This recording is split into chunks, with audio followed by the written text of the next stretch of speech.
तो मैं अब सौरभ जी को आमंत्रित करती हूँ और फिर वो आपको गुंजन से भी मिलवाएंगे।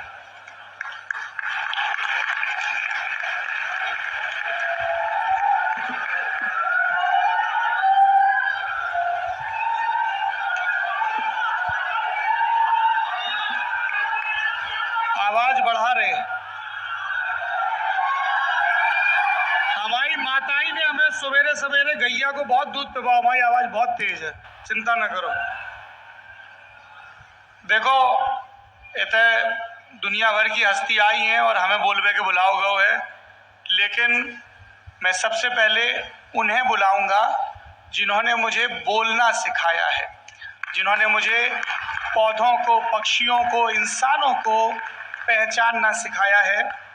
मैं कुछ भी बोलने लायक अगर हो पाया हूँ तो ये मेरी माँ की तपस्या है, मेरे माँ के दिए संस्कार हैं। इसलिए मैंने अपनी माँ से हाथ जोड़कर गुजारिश की है। उनके लिए पहला तजुर्बा है किसी मंच पर इस तरह से बोलने का कि उनके आशीर्वचन से हम इस कार्यक्रम की शुरुआत करें। मैं बहुत कृतज्ञता के साथ आवाज़ दे रहा हूँ मेरी जननी, मेरी माँ श्रीमती मधुप्रभा द्विवेदी को।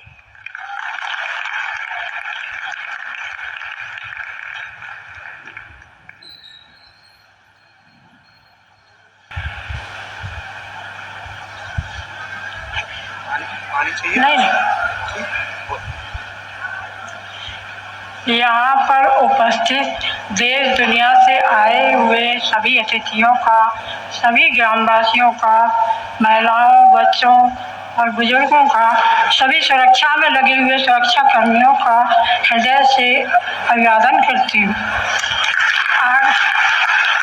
आगे आप सबको ये पता है कि हम सौरभ ने अपने बाबा के नाम से पुस्तकालय खोला है।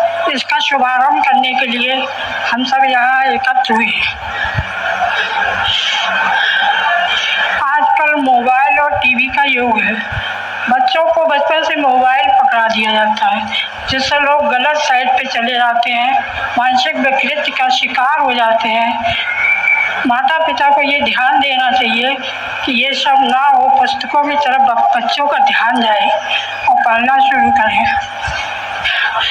हर बच्चे को, लड़का लड़की को अपना लक्ष्य निर्धारित करना चाहिए कि उन्हें क्या बनना है आगे, और हर लड़की को अपने लक्ष्य की तरफ ध्यान देना चाहिए। उच्च शिक्षा जीवन में हमेशा काम आती है।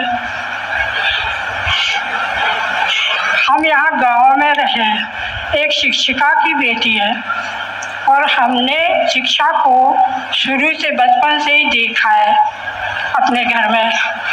तो बच्चों को भी हमने बचपन से ही पढ़ने के लिए बाहर भेजा, जिससे आप सबको, सब लोगों के सामने ये दिखाई दे रहा है कि कहाँ पहुँचे। हर लड़की को, हर बहू को ये प्रयास करना चाहिए कि उच्च से उच्च शिक्षा मिले, और अगर शादी के बाद भी ससुराल जाए तो अपनी आने वाली पीढ़ी को बहुत आगे तक लेकर जाए। शिक्षा एक ऐसा माध्यम है जिससे व्यक्ति हर ऊंचाई तक पहुंच सकता है। और सौरभ ने इस पुस्तकालय के अलावा 100 पुस्तकालय का संकल्प लिया है। आप सबको ये पुस्तकालय समर्पित किया है। हमारा आशीर्वाद तो है ही सौरभ गुंजन के साथ, और आप सबका भी आशीर्वाद बना रहे, ये जरूरी है। इन्हीं शब्दों के साथ विराम करती हूँ। जय सरस्वती।